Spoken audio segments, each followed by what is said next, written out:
అమరావతిలో తెదేపా అధికార ప్రతినిధి శేషసాయిబాబు మాట్లాడుతున్నారు. ప్రత్యక్ష ప్రసారం ద్వారా చూద్దాం.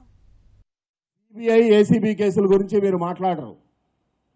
ఇంతమందిని పెట్టుకొని మేము ఫలానా రాజ్యం తీసుకొస్తామంటున్నారు. అంటే వీళ్ళందరూ అకృత్యాలు చేయడానికి, దౌర్జన్యాలు చేయడానికి, దోపిడీ చేయడానికి రాజ్యం తీసుకొని వస్తారా? మీ లక్ష్యం ఏందో చెప్పండి. ఇవేమీ మేమేం ఆరోపణ చేయట్లేదు. వైఎస్ఆర్సీపీ పార్టీ తరఫున నిలబడుతున్న శాసనసభ్యుల యొక్క నామినేషన్ పేపర్లతో పాటు అనుబంధంగా ఇచ్చిన అఫిడవిట్లో వాళ్ళు ఇచ్చిన విషయాల గురించే చెప్తున్నాం. ఇంతమందికి మీరు ఈ విధంగా అనేక దోపిడీ కేసులు, నేరమయ చరిత్ర ఉన్న వాళ్ళకి మీరు శాసనసభ్యులుగా నిలబడటానికి ఇచ్చి, మేము శాంతియుత పాలన చేస్తాం, ప్రజలకి అనుగుణంగా చేస్తామని చెబుతారు. అంటే వీళ్ళందరితో వాళ్ళకు అవసరమైన చట్టాలు మార్చదలుచుకున్నారా మీరు? ఇక జగన్మోహన్ రెడ్డి గారి అఫిడవిట్లో ఆయనకు ఉన్నాయి, ఆయనే చెప్పుకోవాల్సి వచ్చారు. 31 కేసులు ఉన్నాయి అనేది, ఎందుకు ఆ కేసులు వచ్చినాయి, దేని ప్రకారం వచ్చినాయి అనేది కూడా అందరికీ తెలుసు. వాళ్ళ శాసనసభ్యుల్లో 35 మంది మీద తీవ్రమైన నేరాలు ఉన్నట్లుగా ఇక్కడ మాకు వచ్చిన దాంట్లో వచ్చింది. ఎటువంటి విషయం వచ్చిందంటే, ఇతరుల ఆస్తుల్లోకి వెళ్ళి ఆస్తుల్ని కొల్లగొట్టడం, దౌర్జన్యంగా కూలగొట్టడం, ఆక్రమించడం, ఇవి కూడా వచ్చినాయి.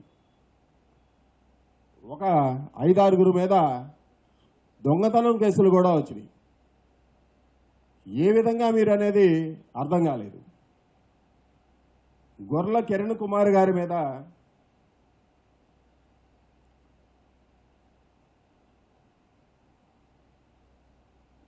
దొంగతనం కేసు కూడా వచ్చింది.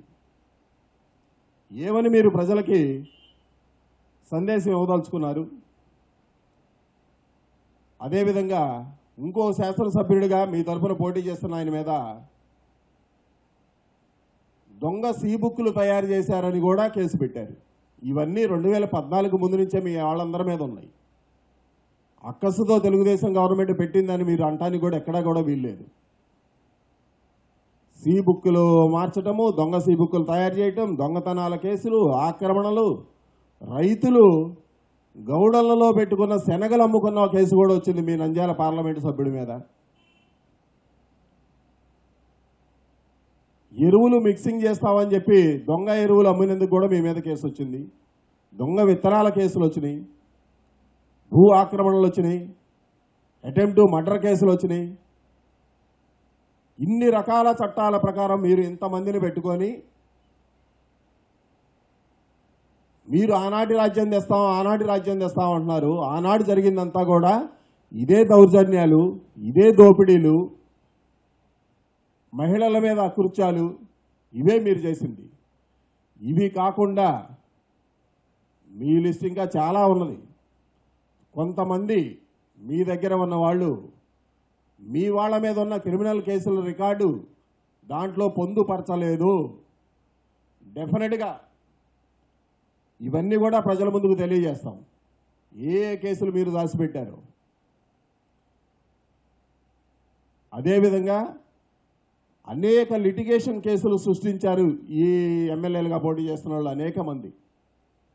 ఇతరుల ఆస్తులను అన్యాక్రాంతం చేసుకోవడానికి, వారిని ఇబ్బందులు పెట్టడానికి కూడా వీరు కానీ వీళ్ళ అనుచరులు కానీ సివిల్ కేసుల రూపంలో వచ్చారు.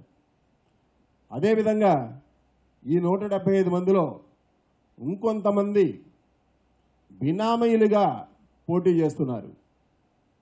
కొంతమంది సిబిఐ కేసుల్లో నిందితులు ఉన్నారు. వారు వాళ్ళ ఇళ్లల్లో బావమరుదులనో, తమ్ముళ్లనో, లేదా వాళ్ళ పిల్లలను ఎవరో ఒకళ్ళు పోటీ చేపిస్తున్నారు. మీకున్న చరిత్ర వాళ్ళకు కూడా అంటిద్ది.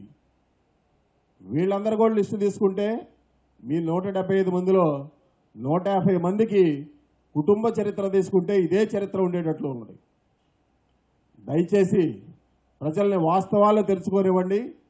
మీ మీద ఎందుకు కేసులు వచ్చినాయో ముందు ఈ డిపాజిట్లు వెనక్కిస్తామని, అట్లాగే డౌరీ హెరాస్మెంట్ వాళ్ళకి న్యాయం చేస్తామని, అదేవిధంగా మహిళల మీద నేరాలు చేసిన వాళ్ళకి క్షమాపణ చెప్పాలని, దొంగతనం కేసులో మీరు దొంగతనం చేసిన ప్రాపర్టీలు వెనక్కి ఇవ్వాలని, ఆక్రమణ కేసుల్లో ల్యాండ్ గ్రాబింగ్ కేసులు కూడా ఉన్నాయి మీ వాళ్ళ మీద, అవి కూడా వెనక్కి ఇవ్వాలని, ఎసెన్షియల్ కమోడిటీస్ యాక్ట్లో ఉన్నాయి.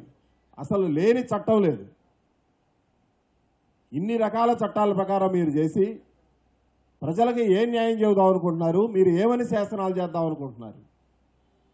95 మంది శాసనసభ్యులుగా పోటీ చేస్తున్న వాళ్ళ మధ్య ఇంత తీవ్రమైన నేర చరిత్ర ఉంటే మీరు ఏ విధంగా ప్రజలకు సమాధానం చెప్తా? ఇంకా ఏ మొహం పెట్టుకొని ప్రజల ముందుకు వెళ్తున్నారో ప్రజలు గమనిస్తున్నారు. ఇదంతా కూడా దయచేసి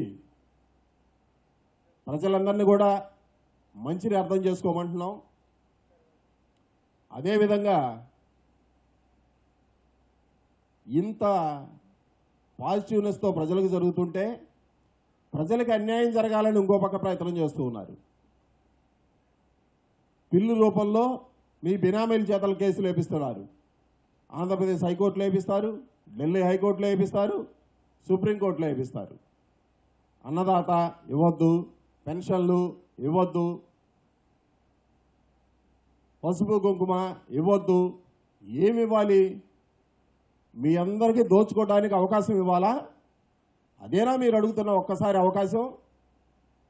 కేవలం దోచుకోవటానికి, ప్రజలకి ఆస్తులకి రక్షణ లేకుండా చేయటానికే ఒక్కసారి మీరు అవకాశం ఇవ్వమని అడుగుతున్నారా? ముందు ఇంతమంది నేర చరిత్రలు ఎందుకు నిలబెట్టారనేది మీ పార్టీ తరఫున సమాధానం ఇవ్వండి. దీనికి మీ పార్టీలో మేనిఫెస్టోలో నిన్నటి వరకు మేము చెప్పిన వాటికి ఇంకొక ఎడిషనల్ క్వాలిఫికేషన్ కూడా రాయండి.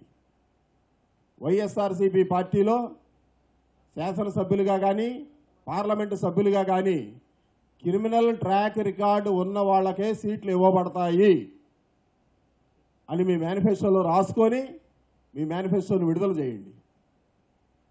ఇది మీ చరిత్ర. Thank you.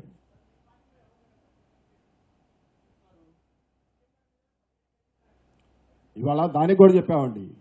సీఎం గారి మీద 17 కేసులు ఉన్నాయని నిన్న కూడా నేను చెప్పాను. వైఎస్ఆర్సీపీ వాళ్ళు పదే పదే ఊటంకిస్తున్నారు. ఇవాళ సీఎం గారి అఫిడవిట్ మీరు ఎవరైనా కానీ తీసుకోవచ్చు. ఆయన మీద ఉన్నది ఒకటే ఒక క్రిమినల్ కేసు, అది కూడా బాబ్లీ పోరాటానికి వెళ్ళినప్పుడు వాళ్ళు పెట్టిన కేసు. అది తప్ప సీఎం గారి మీద, చంద్రబాబు నాయుడు గారి మీద ఎటువంటి క్రిమినల్ కేసులు లేవు. వాళ్ళు స్టేలు తెచ్చుకున్నామంటున్నారు. నేను వాళ్ళని వేరే టీవీ కార్యక్రమంలో డిబేట్లో కూడా అడిగాను. ఇవాళ వాళ్ళని ఒకటికి మించి ఆయన మీద క్రిమినల్ కేసు ఉన్నా నేను ఇదే సమక్షంలో క్షమాపణ చెప్తాను. వాళ్ళని అదే వైఎస్ఆర్సీపీ పార్టీ అధ్యక్షుడిని కానీ ఆ మాటలు చెప్తున్న వాళ్ళందరినీ కానీ వాళ్ళ పార్టీ వేదిక మీద కూర్చొని తెలుగుదేశం పార్టీకి, చంద్రబాబు నాయుడు గారికి క్షమాపణ చెప్పమనండి. మాట్లాడేదానికి, అబద్ధాలు చెప్పేదానికి అర్థం పర్థం ఉండాలి. అచ్చెన్నాయుడు గారి మీద ఎన్నో కేసులు ఉన్నాయని అంటారు. అఫిడవిట్లో చూసుకోండి అచ్చెన్నాయుడు గారి మీద ఏముందో కేసు. ఆయన పర్మిషన్ తీసుకోకుండా బైక్ ర్యాలీ చేసినందుకు ఉన్న ఒకే ఒక కేసు ఉంది. తప్పుడు మాటలు చెప్తే, తప్పుడు చరిత్రలు చెప్తే చెల్లదు. అబద్ధాలు చెప్పటం, గోబెల్స్ ప్రచారం చేయటం, ఇతరుల మీద నిందేయటం అనేదే వైసీపీ పార్టీ వాళ్ళకి అలవాటు అయిపోయింది. ఇవాళ మీ అందరూ కూడా ఈ 95 మంది లిస్టు ఇవ్వబోతున్నాం. మీ దగ్గర కూడా ఉన్నది.